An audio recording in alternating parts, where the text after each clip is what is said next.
In this video, I'm going to talk about the problem with the banks in Spain. In the context, of course, of people who want to buy a property and potentially take a mortgage in Spain. We see a lot of people becoming very frustrated in the process of dealing with Spanish banks. And why is that? They say banks are irresponsive, they're late in their replies, they reply with incomplete answers to the questions. They ask you documents a month ago, and then today they ask you again for the same documents. Very frustrating.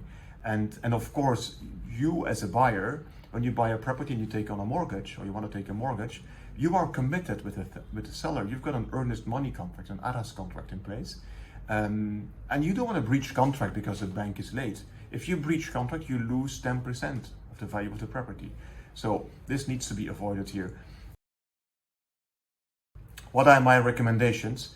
If you have a bank already and you're not happy, changing is not necessarily going to solve the problem. That's a reality you need to deal with. The banks are under massive pressure. They are reorganizing, they're laying off people. It's complicated.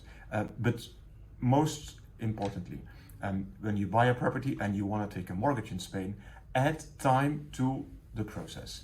What do I mean by that? Normally, between signing an earnest money agreement, an arras contract, and completing at the notary, there's a time of 1.5 to 2 months.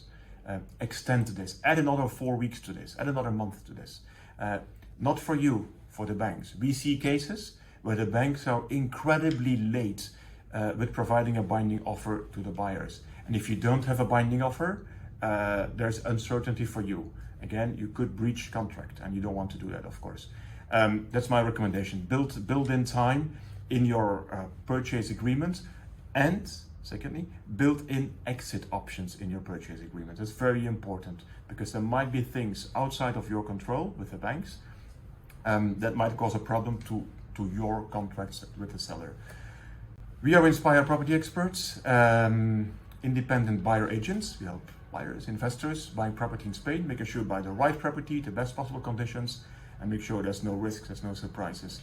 If you're interested in more, follow us. There's more videos coming, and one of the next videos is going to be about mortgages, because also there the market is changing a lot with increasing interest rates and inflation. So what does that mean for your mortgage today? Follow us or subscribe and take better buy decisions in Spain. Thank you for watching. Bye bye.